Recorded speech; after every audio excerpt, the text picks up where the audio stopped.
إذا يسعدني أن أرحب بالفنانة التشكيلية سهام طهري. ولدت بمدينة فاس وتشبعت بجمالية مدينة فاس وبعبقها الثقافي والتاريخي. وفي طفولتها كانت مهتمة وكانت تمارس مثل جل الفتيات الفاسيات فن الطرز، بل اهتمت أيضا بالرسم على الحرير، وبما جعلها تميل أكثر إلى الفنون. وكانت تتمنى بعد الحصول على البكالوريا أن تتجه إلى المدرسة الفنون الجميلة، ولكن كما تعلمون بأن التكوين ليس دائما متاحا في المغرب في هذا المجال، لذلك اتجهت إلى الميدان العلمي وتخصصت في البيولوجيا المجهرية، وحصلت على دكتوراه في هذا التخصص، تخصص ميكروبيولوجي. ثم اشتغلت في صناعة الأدوية في مصلحة الجودة لأكثر من 15 سنة. اشتغلت مع صناعة الأدوية، وبعدها غادرت الصناعة لأجل التفرغ للفن، سواء كفنانة أو أيضا كمكونة، بحيث أنها لها معهد تكون فيه الأطفال والشباب بفاس. وأيضا من خلال الفن تطورت أيضا في شكل أو في الاهتمامات، بحيث أنه في الأول رسمت حول مواضيع مختلفة، منها مثل موضوع المرأة، موضوع ربما التراث أيضا، ومؤخرا اهتمت بموضوع سنتطرق إليه وهو موضوع الماء. إذا أرحب كثيرا بك سهام طهري، نحن جد سعداء بأنك ضيفة على شبكة قراءة بالمغرب، كما أني أرحب بجميع الأصدقاء سواء كانوا قراء الشبكة أو سواء كانوا أيضا أصدقائك الذين يتابعوننا. ولك الكلمة، تفضلي. شكرا الأستاذة رشيدة. كنت غادي نكمل بفراسي لأن أنا عندي مشكل مع اللغة العربية، كنحاول نهضر عليها من بعد، ولكن كنحاول نتكلم شوية باللغة هذه، لأن عندي ما بديتش عندي تجربة كانت شوية خاصة من الصغيرة، داكشي علاش راني كنتكلم باللغة الفرنسية، ولكن كنت على من بعد. Permettez-moi d'abord de vous souhaiter la bienvenue. De remercier Madame Rachida Dati de m'avoir invité à ce débat. C'est un débat qui va être, j'espère qu'il va être animé par des questions. J'espère pouvoir aussi répondre à toutes les questions dans la limite de mon savoir. Je souhaite la bienvenue à mes amis, je souhaite la bienvenue au réseau de lecture, des adhérents du réseau de lecture en Europe. Et je vous dis merci encore une fois pour l'invitation. Merci. Alors, dans un premier temps, et avant de parler un peu de votre œuvre, nous aimerions aussi faire connaissance de Madame Siham Tahri. Est-ce que vous pouvez un petit peu nous parler de votre parcours, de votre rencontre, les premières rencontres avec l'art, comment vous êtes venu à la peinture, comment vous êtes venu à l'art plastique? Alors, je ne sais pas, honnêtement, je ne sais pas jusqu'où je pourrais dire, je peux chercher dans le temps, mon amour pour l'art, il est depuis très très longtemps. Je pense que les gens, ils ont eu un biberon de lait, moi j'ai eu un biberon peut-être qui est rempli d'art. En fait, je vous explique pourquoi, parce que c'est une passion que j'ai eue depuis ma tendre enfance. Et pourquoi? Parce que peut-être, et moi je pense et j'en suis certaine qu'il y a eu, que j'ai grandi quand même dans un environnement qui était propice à la découverte de la beauté, et mon environnement familial, et je vais en parler si vous permettez, c'est un environnement qui m'a quand même aidé à savourer le beau, à connaître le beau, et à essayer d'aller dans cette dimension-là. Donc, dès mon plus jeune âge aussi, je vais avouer une chose, c'est que j'étais tentée plus. Au fait, pas tentée, je vais dire que les écrivains, les artistes, les poètes, il y avait quelque chose, ça me touchait particulièrement. Donc, j'aimais beaucoup le côté culturel, le côté artistique aussi. Mais honnêtement, pour me retrouver dans l'art et ce que je fais actuellement, c'est que ça a été nourri depuis très très jeune. Mes débuts, comme ça va être une petite histoire honnêtement que je vais vous raconter. En fait, mes débuts ont commencé par cette fille issue d'une famille Fessi qui, comme vous le savez, les filles de Fès ont tendance à apprendre des choses. On leur apprend l'art culinaire, on leur apprend la broderie, on leur apprend beaucoup de choses. Mais je vais dire une chose, c'est que ça, je ne l'ai pas appris avec ma mère, la rahma, parce que ma mère ne faisait pas ça. Mais je l'ai appris dans l'entourage. D'abord, il y avait ma tante. J'espère qu'elle est là, qu'elle est en train de m'écouter, qui m'a énormément appris qui m'a énormément appris de choses. Mais il y a aussi mes amis et les mamans de mes amis. Les mamans de mes amis, j'espère qu'il y a aussi mes amis, que ce soit Wafa ou Loubna, qui sont en train de me suivre et qui pourraient témoigner de ça, c'est-à-dire que durant l'adolescence, on passait notre temps à apprendre à faire de la broderie, à faire de la couture, à faire. Alors, par la même occasion, quand j'étais ado, j'étais abonnée à la médiathèque du Centre culturel français à l'époque, à Fès, et j'y allais très souvent. Donc, quand j'y allais, c'était pour prendre des bouquins et par la même occasion, me nourrir l'esprit, on va dire, parce que j'adorais lire. Et il s'est avéré qu'il y avait beaucoup de livres qui parlaient de l'art, qui parlaient de l'histoire de l'art. Et donc, ça m'intéressait énormément. Et je me rappelle une fois dans le trajet pour aller au Centre culturel français qui était à Darbatha, qui était quand même assez loin de chez moi. Il fallait que je prenne le bus du haut de mes 12 ans ou 13 ans. Et je me rappelle que sur le chemin, j'ai trouvé quelqu'un qui vendait par terre des livres de l'art. Et parmi les livres qu'il vendait, c'était des livres d'occasion. C'était des livres qui traitaient la peinture et la peinture sur soie particulièrement. Donc, je les ai achetés avec les peu d'économies que j'avais. Et je les ai pris. Donc, voilà. Donc, c'est là où ça a commencé. Donc, je commençais déjà, j'avais pas de formation dans ce sens. Donc, je commençais à suivre, je commençais à essayer de voir comment on pouvait apprendre à dessiner, comment on pouvait faire les choses, comment on pouvait mélanger les couleurs, etc. Donc, je me suis procuré aussi du matériel qui était quand même assez cher à l'époque. Et j'ai commencé à faire des créations comme ce qui était écrit dans les livres. Et du coup, c'est comme ça que ça a commencé. En fait, mon amour pour l'art, ça a été nourri en même temps par mon entourage, en même temps par cette envie d'apprendre, et en même temps, je le dis, je le reconnais. Il y a le Centre culturel français.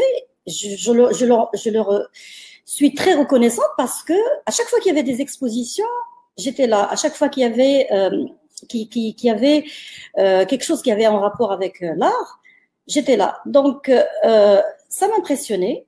Et je me disais, moi aussi, j'ai bien envie de faire une carrière dans ce sens ou de faire quelque chose qui a un rapport avec les travaux manuels parce qu'en fait, j'étais très manuelle. Donc, je disais que aussi bien je faisais de la peinture et je faisais aussi de la broderie, des petits trucs comme ça. Le jour où j'ai eu mon bac, je voulais honnêtement, pour ne rien vous cacher, je voulais faire une carrière dans ce sens. Alors, je voulais soit être dans des beaux-arts, soit faire quelque chose qui avait un rapport avec le stylisme ou le modélisme, en tout cas, quelque chose de manuel. Mais, malheureusement, comme vous l'avez si bien dit, Madame Roqi, c'est que le manque d'infrastructures dans la ville ne m'a pas permis de le faire. Et donc, du coup, je me suis retrouvée à faire la faculté des sciences. Je ne vous cache pas aussi que le manque de moyens que j'avais, parce que j'étais pas issue d'une famille qui avait beaucoup de moyens. Il y avait ma mère qui avait à sa charge 3 enfants et c'était très limité aux moyens. D'ailleurs, je vais vous le dire honnêtement, et c'est un hommage que je vais faire à ma mère. Si je suis ce que je suis, c'est grâce à ma mère. Et là, c'est un hommage avec beaucoup d'émotion que je le dis, mais c'est une vérité. C'est elle qui m'a poussée à donner le meilleur de moi-même et qui m'a vraiment inculqué les valeurs que tout le monde devrait avoir. Donc, la yarhamaha, c'est grâce à ma mère. Donc, au fait, pour ne pas sombrer un petit peu dans le côté un petit peu triste, je vais dire que j'ai fait la faculté des sciences, donc je vous ai dit parce que j'avais pas les moyens et la possibilité de faire autre chose. Donc, je me suis accrochée, j'ai fait des études supérieures, j'ai eu un doctorat en microbiologie et par la même occasion, je faisais des travaux manuels pour ne rien vous cacher. Et je faisais de la peinture toujours, de la peinture sur soie. C'est avec peut-être, je vous le dis, je vendais des petits trucs pour pouvoir avoir un petit peu d'argent de poche pour pouvoir suivre mes études et pour pouvoir m'aider si j'ai besoin de quelque chose. Parce que quand j'ai expliqué, on n'avait pas les moyens pour… bon, bref. Donc, j'ai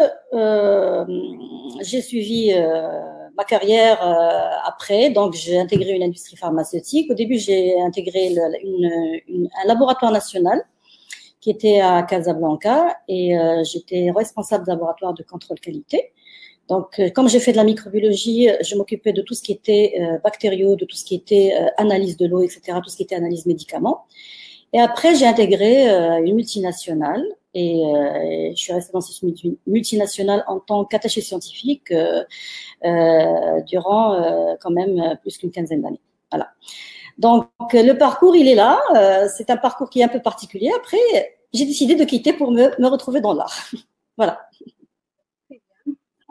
Alors là, vous avez parlé de votre carrière scientifique.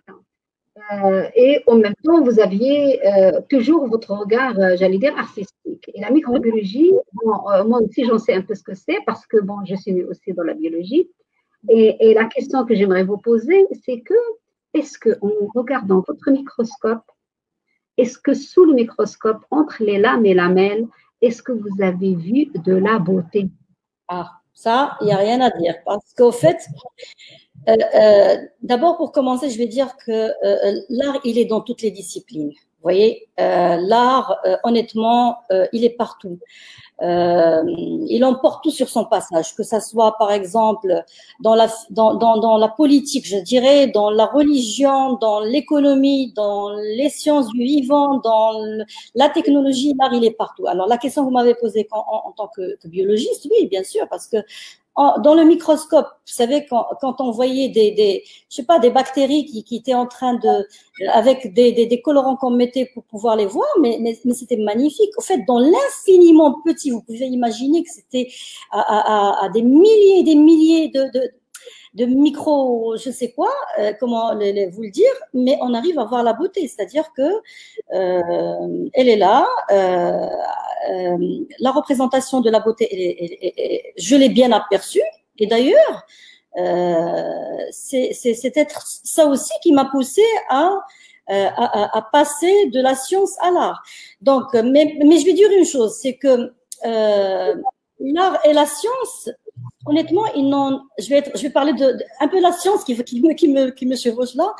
C'est que l'art et la science, c'est vrai qu'ils n'ont ni le même objet ni les mêmes méthodes. Vous voyez, objet et méthode, comme dans les recherches scientifiques, comme on dit.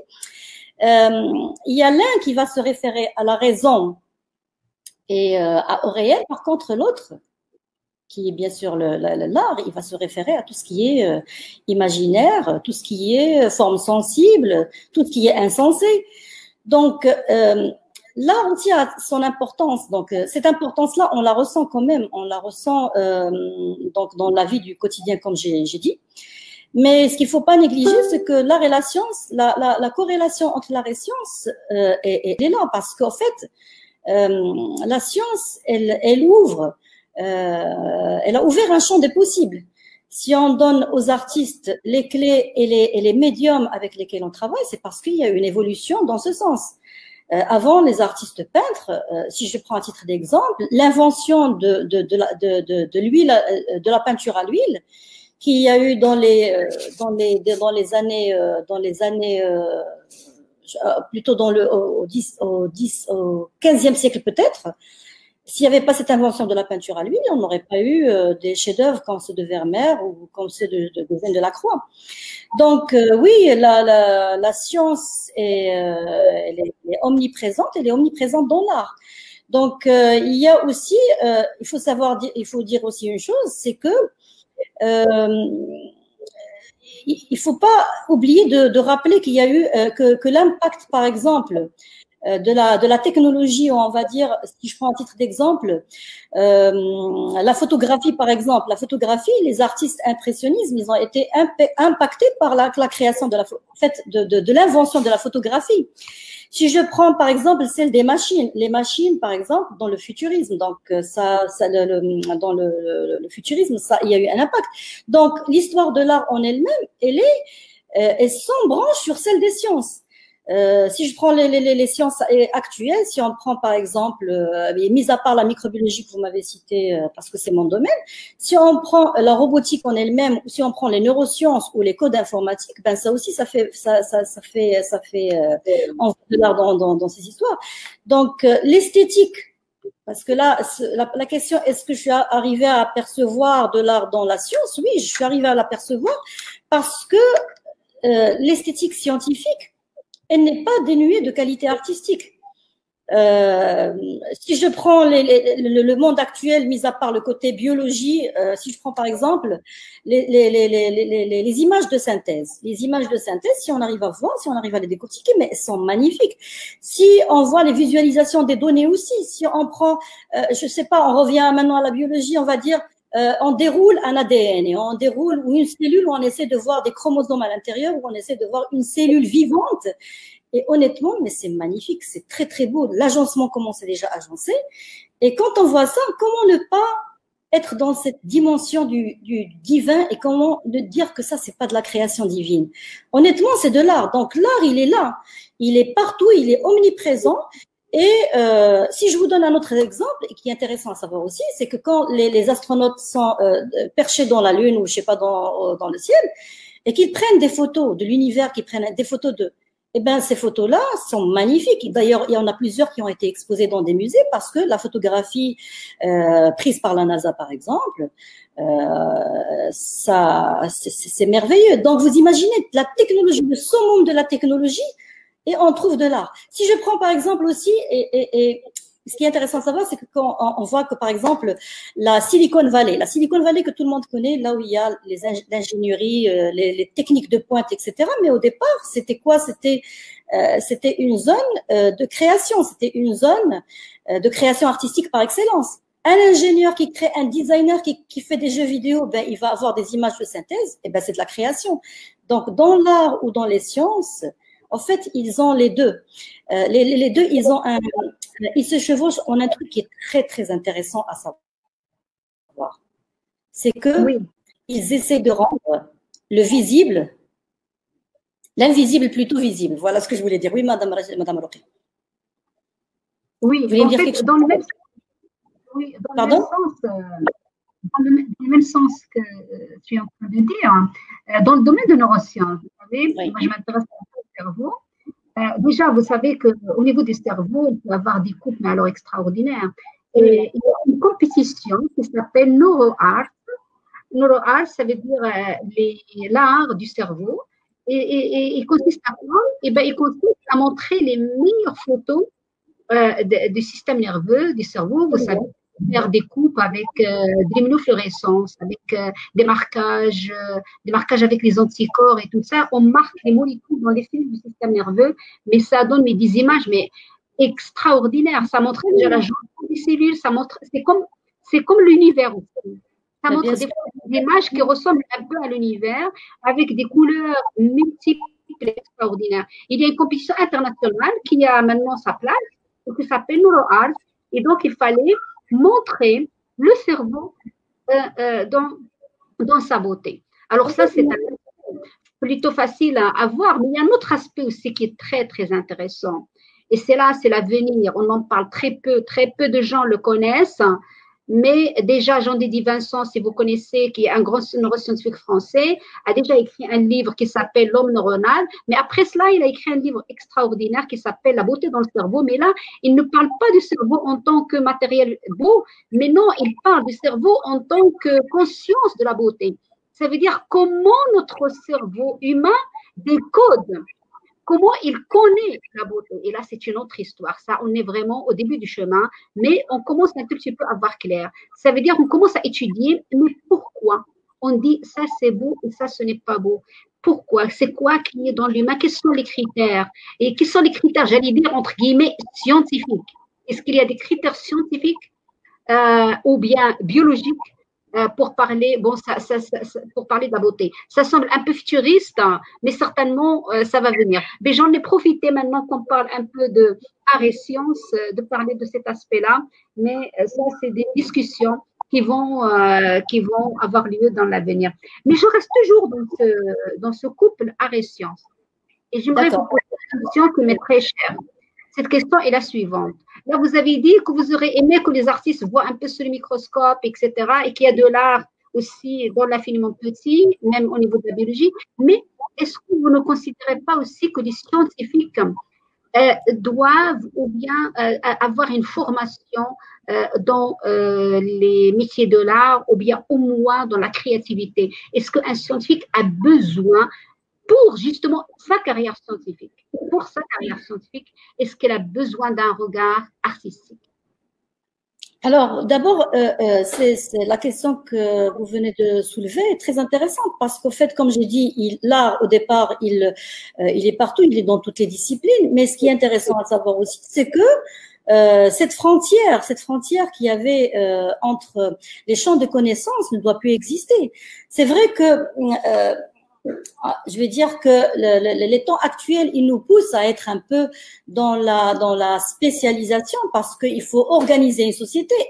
Mais je vais dire une chose qui est très importante aussi dans le domaine de la science. Dans le domaine de la science, c'est pas évident quand même de connaître tout. Donc, le domaine, il est très vaste. Donc, mais ceci dit, une connaissance qui est un petit peu bornée, on va dire pour un scientifique, il est borné dans un petit domaine délimité, etc. Il va pas se donner les occasions honnêtement pour s'épanouir ou pour faire avancer sa recherche. D'ailleurs, il y a eu plusieurs scientifiques qui l'ont si bien démontré. Si je prends un titre d'exemple, si je me réfère à l'histoire de l'art, on prend le cas de Léonard de Vinci. Léonard de Vinci, d'abord un homme des sciences, il était aussi un homme des lettres, il était aussi musicien, il s'intéressait à la physique, il s'intéressait à l'art. Donc déjà, dans l'histoire de l'art et sciences ont toujours été là. Si je dis à titre d'exemple, les pyramides chez les Égyptiens, ben, mis à part le côté esthétique et le côté pyramide qui est aussi une œuvre d'art, mais aussi il y a un côté science derrière. C'est de la technologie qui est derrière pour pouvoir réaliser des chefs-d'œuvre pareils. Donc l'art et les sciences, c'est au fait un couple amoureux qui ont été là depuis très très longtemps. Seulement malheureusement, c'est que l'industrialisation et le besoin de spécifier, comme j'ai dit, pour organiser une société, a fait en sorte qu'on est devenu très spécialiste, par exemple, dans un domaine précis. Donc, est-ce que l'art, la question que vous m'avez posée, c'est est-ce que l'art, il peut aider la science? Oui, il peut aider la science déjà en elle-même.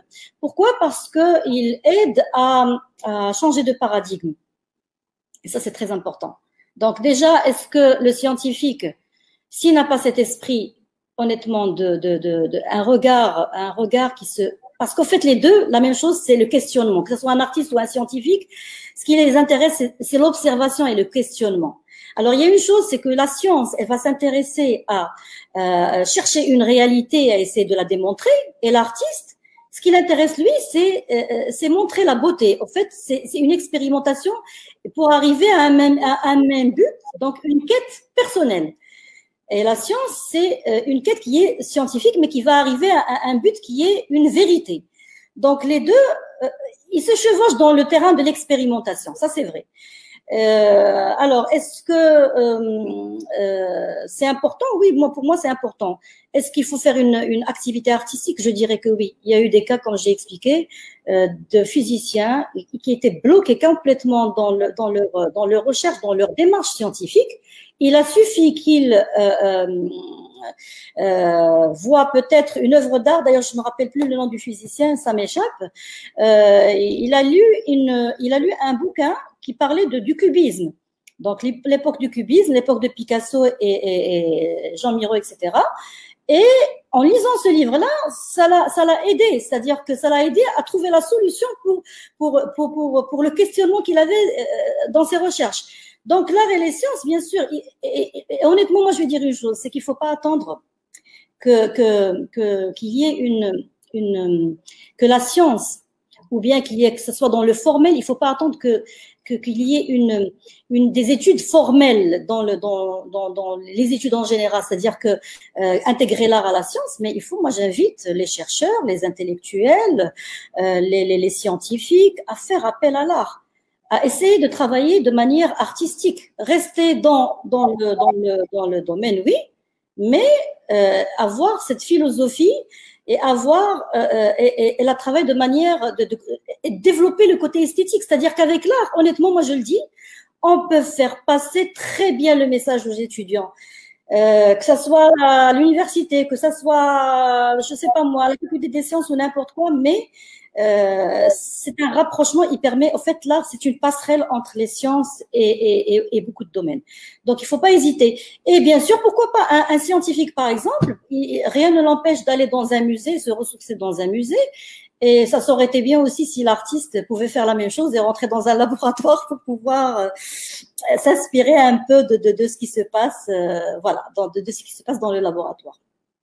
Voilà. Je ne sais pas si j'ai répondu à la question. Ah oui, très bien. On a bien discuté ce point-là, la relation dans les deux sens. Est-ce que l'art peut apporter aux scientifiques, mais aussi qu'est-ce que les découvertes scientifiques peuvent apporter aussi à l'avancée artistique. Donc, ça, c'est vraiment intéressant. Alors, la deuxième question qu'on aimerait traiter avec toi, bon, là, on va se tutoyer, c'est aussi en rapport avec votre peinture. Et donc là, vous avez commencé, comme vous avez dit, la broderie, la peinture sur soie. Après, vous avez travaillé. Je pense que vous avez continué quand même à peindre. Mais une fois, vous avez arrêté le travail pour revenir à la peinture. Donc, vous avez dessiné, vous avez donné beaucoup d'importance à la femme. Est-ce que vous pouvez nous parler de cette époque-là, l'époque où vous avez fait de la femme le sujet ou le thème de votre peinture? Quel est votre message? Quelle est votre technique? Parlez-nous un peu de vos œuvres dans ce sens. D'accord. Alors, honnêtement, pour ne rien vous cacher, comme j'ai dit, j'étais au départ dans un champ d'expérimentation. Alors, la scientifique qui va faire de l'expérimentation, mais dans ce qui est dans le domaine artistique. C'est-à-dire, le but était d'abord de comprendre comment est le fonctionnement des médiums avec lesquels j'allais travailler. Donc, comme j'ai dit, avec une formation, j'ai pas de formation en fait, une formation scientifique, oui, mais en tant qu'autodidacte, j'avais quand même besoin d'interférer, en fait, de développer ma technique, parce que c'était ça le but principal. Donc, mes débuts, honnêtement, avec la peinture à l'huile, j'ai commencé d'abord, avant de passer à la femme, j'ai commencé d'abord, pour ne rien vous cacher, à reproduire des scènes de rue, des images.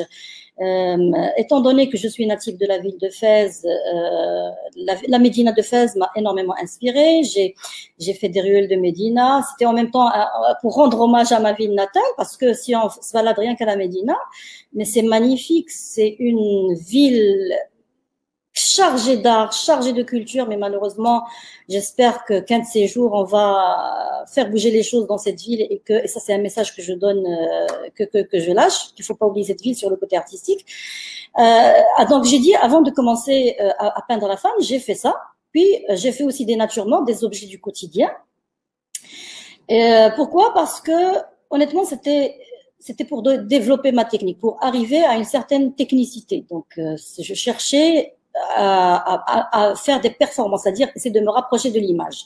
Donc déjà, pour ne rien vous cacher, un petit peu conditionné, parce qu'il y a une culture qui est derrière, il y a une histoire qui est derrière, et le Maroc, il est chargé, il est multiculturel, que ce soit du nord au sud. Il n'y a pas que Fès. Il suffit d'aller au Sahara, il suffit de voir l'oriental, il suffit d'avoir le nord du Maroc, mais c'est chargé d'histoire. Donc, j'essayais un petit peu de travailler et de faire intervenir ce que je savais, ce qui m'impressionnait quand j'étais petite, c'est-à-dire la femme avec ses habits traditionnels, la femme marocaine. Étant donné que je suis aussi féministe, pour ne rien vous cacher, je défends la cause de la femme. Ce qui m'intéressait le plus, c'est de valoriser la femme et de représenter la femme. Donc, au départ, moi, je dis ça, la technique, elle a complètement changé depuis le temps. C'est-à-dire que j'ai commencé par faire la représentation de la femme. J'ai fait des expositions sur la femme. Donc, la femme moderne, la femme traditionnelle, faire passer des messages à travers des portraits de femmes ou des femmes en souffrance ou beaucoup de choses. Et donc, je me suis retrouvée dans cette thématique. C'était, honnêtement, je vais vous dire, c'était une station. J'étais obligée de passer par cette station, mais je me suis rendu compte, et ça, j'avoue que maintenant, si vous me demandez de refaire la même chose, je vous dirai non, je ne suis plus dans cette mesure de refaire la même chose. Je vais peut-être décevoir certains, parce que peut-être qu'ils vont me préférer dans la thématique de la femme, mais je peux la travailler autrement en utilisant d'autres techniques. Ça ne veut pas dire que je vous de la femme, pas du tout, mais vous savez que l'art, ça sort du cœur et ça sort des tripes et on ne commande pas ça. Donc, ce qu'il y a, c'est que honnêtement, je me suis retrouvée, et pour ne rien vous cacher, comme si j'étais dans un stéréotype. Et je voulais pas qu'on dise que la femme, elle va représenter que la femme,